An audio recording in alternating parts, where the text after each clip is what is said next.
Super Meat Boy does any percent a little differently than a lot of other speedruns. Most game speedrun communities label a run any percent what is the fastest possible way to complete a game without any restrictions, meaning whatever glitches can be done are fair game for the runner. Most of these games will have a no major glitches or no wrong warp category alongside it for players who want a more traditional speedrun. Super Meat Boy, however, does this the opposite way. Any percent is a no major glitches category, meaning that runs get through the game in a very traditional way. Players beat the 17 levels per chapter to unlock chapter's boss, then gets to the very end and beats Dr. Fetus. While most of the community may find this to be the most entertaining way to get through the game, this is by far not the fastest way to beat Super Meat Boy. Instead, the community has an any percent major glitches category that beats the game in just over 2 minutes. How is such a time even possible? Well, through a combination of abusing the game's memory, ignoring the game's walls, and the game going well above its designed frame rate, Super Meat Boy's any percent major glitches is one of the strangest speedruns you will ever see.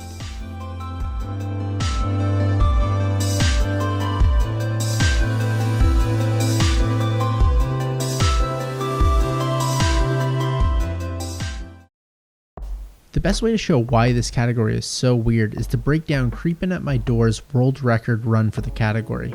Link to his run is in the description below. Go watch that video in whole because it is an experience to say the least. Alright, let's get started.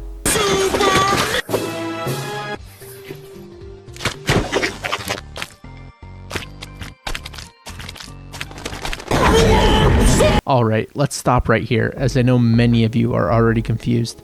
I promise you that what you just watched was not sped up and is actual unedited gameplay. So why are some of the game animations, like the screen here that shows the forest, cut off so early? This is because speedrunners are using an unlocked frame rate. The game is designed to be run at 60 frames per second, no faster and no slower. Many of the animations and cutscenes are completely based off frame rate. Instead of the chapter introduction animations taking a set amount of time like the music in the background does, the animation moves forward a frame every time the game moves forward a frame. Normally, this animation would take roughly 5 seconds, but with Creepin's unlocked frame rate, the animation takes less than 2 seconds to get through. The same phenomenon is also present in level loads, as well as level introductions in warp zones. Creepin immediately goes into 1-5 because the goal here is to get to a warp zone as quickly as possible. Creepin does a quick pause of the game at the beginning of the level to set up a trick called auto jump. Just as it sounds, this tricks the game into jumping every single frame. It's done by holding the jump button, then pausing the game, letting go of jump, and then unpausing the game.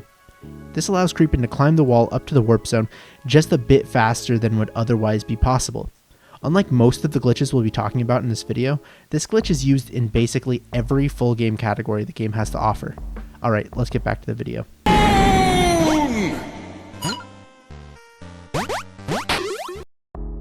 Okay, don't worry, your video feed there didn't lag. That's very much intended. Well, not intended in terms of game design, of course. Instead, what Creepin utilized is a trick called Alt Glitch. This glitch works by simply pressing the Alt button on the keyboard. When you press the Alt button, the game will completely freeze. The game will unfreeze when you either press the Alt button again or press space. However, after the game is unfrozen, it doesn't simply just put everything back where it was before. Instead, the game tries to calculate where Meat Boy should have been if the game didn't freeze. And fortunately for this category, the game does a particularly inaccurate job at that. As you'll notice, Creepin teleported from the left end of the level where he collected the bandage all the way to the right, passing through this wall that's in between the two positions. Basically, when you deactivate Alt, the game looks at a few things. The two that are used in this particular trick are how long the game was frozen and the direction the player was pressing when Alt Glitch was deactivated. The game assumes Meat Boy was moving that direction the entire time the game was frozen and moves Meat Boy to that location with no respect to any sorts of boundaries like walls in between the two positions. Also, it allows Meat Boy to essentially walk on air. This is because the game looks for Meat Boy's vertical acceleration prior to activating Alt Glitch as well.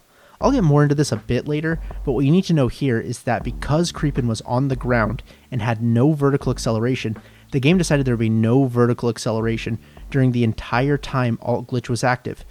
This makes Meat Boy act as though he's walking on the ground rather than falling to his death as one might expect.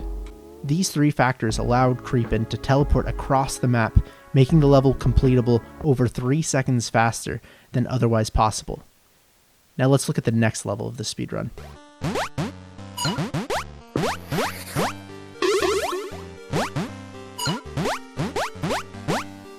Again, Creepin used Alt Glitch to teleport through walls. However, this one is a bit different. Unlike a vertical wall from the previous level, teleporting through the ground is not quite as easy. Let's take a step back. Alt Glitch takes into account your vertical acceleration before the game freezes and uses that to calculate where Meat Boy would be when the game unfreezes. And for the most part, when you're jumping in the air, the game actually does that fairly well. No matter how long you have the game frozen through Alt Glitch, you can't clip through the floor. Unlike a vertical wall, the game does look for floor boundaries and will place Meat Boy on the ground where he would have landed. This is all true, unless you're on a wall. Note that right here, Creepin activates Alt while sliding on a wall. When on a wall, the game doesn't consider that Meat Boy could land on the ground like it would if you were just in the air, and instead assumes that you would slide across the wall the entire time Alt is pressed. Creepin uses this to his advantage and has Alt Glitch activated just long enough for Meat Boy to fall through the ground and clip through to the other side of the wall, allowing him to pick up the bandage and complete the level normally from there. Here, Creepin replays the level and does the same strategy twice. This may seem normal at first, except for two very major things. First, unlike regular levels, in a warp zone, you're not supposed to be able to replay a level. Warp zones act quite differently than a normal level. Normal levels give you unlimited lives to complete a level, and once you complete the level, it shows you a replay screen showing all of your attempts through the level and a button that allows you to replay the level. Warp zones, on the other hand, are a collection of 3 levels, with each of those levels only giving you 3 lives to complete it. After beating the level, there's no replay screen and instead transitions nearly immediately to the next level of the warp zone. But Creepin was able to play through the same level twice. How is that possible? It's actually relatively simple. If you press spacebar on keyboard immediately after touching Bandage Girl, the game glitches and shows a replay screen on the warp zone level. Through this glitch, you can replay a warp zone level, which on its face doesn't really seem like it would do much, but in this case there's a second major thing. Because the game does not expect you to replay a glitch level, the game doesn't check whether or not you collected the bandage on your first trip through the level. Normally, once you collect a bandage in Super Meat Boy, the bandage is gone from the game forever and will not show up in a level, including in warp zones. Since the game doesn't expect you to be able to replay this level until you beat all 3 levels of the warp zone, the game doesn't actually check to see whether the bandage was grabbed. This allows Creepin to collect 3 bandages in the warp zone, when normally only 2 are allowed to be grabbed per warp zone. This corrupts the game's save memory and is about to start a chain of memory manipulation that's going to take the speedrun from kinda weird to one of the weirdest speedruns out there.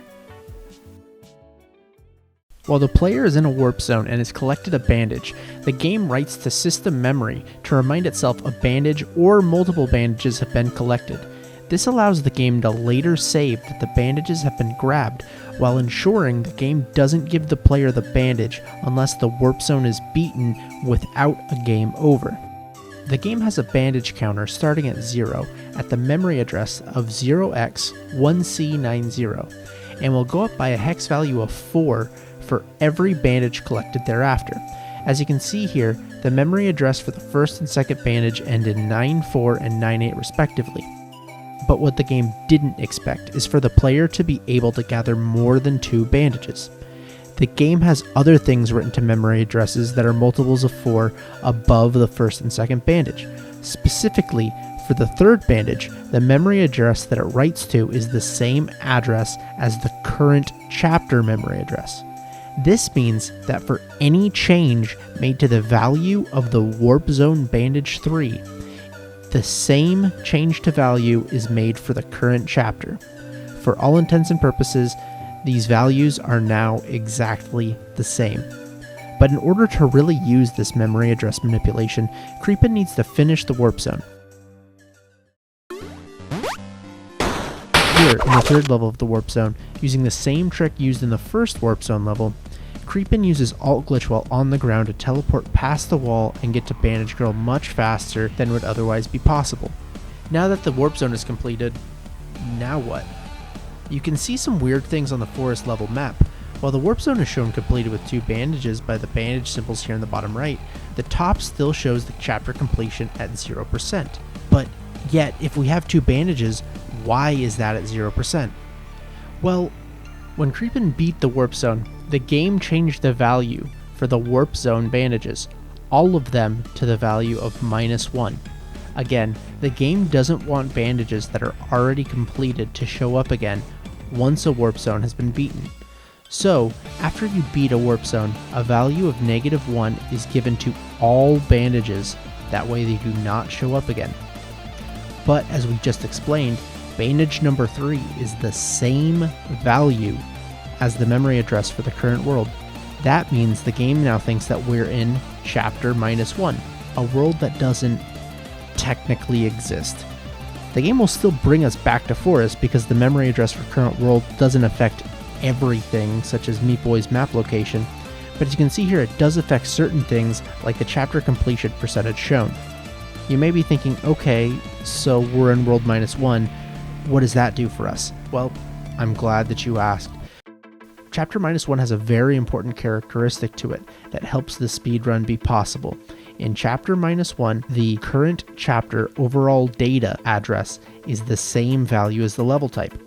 Okay, what do either of those even mean? Well, the current chapter overall data is a memory address that saves the light levels, dark levels, bandages, and warp zone levels completed. Each of these respectively are written to a particular byte. Level type, on the other hand, is the value that tells the game which of those bytes to write to once a level is completed. That could be a light level, a dark level, or a warp zone level. What this means though is that by incrementing the current chapter overall data, we can trick the game into thinking that we're in a warp zone by setting the value of level type to be greater than 1. By beating a light level, we can make the game think that the next level that we play is a dark level, and after that, each completed level, the game will think we're in a warp zone, no matter where the level actually is. This comes in handy because, as we know, bandages and warp zone levels do not disappear until after the warp zone is beaten.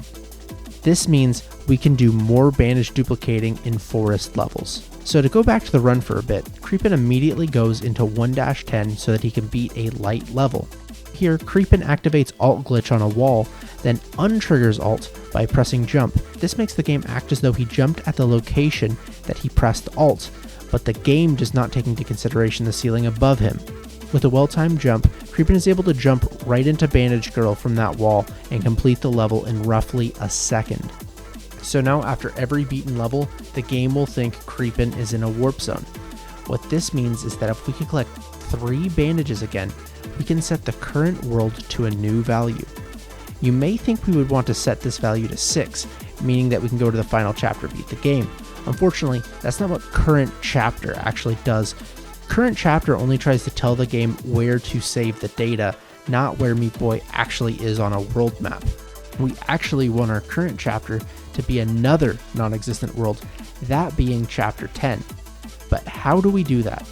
Well, when you collect a bandage in a warp zone, the bandage actually writes a value to the warp zone bandage memory address based on the level that was just beaten. The purpose of this is to allow the game to know the specific bandage that was collected in a warp zone. Did you only collect 1 bandage in the 3rd level of a warp zone?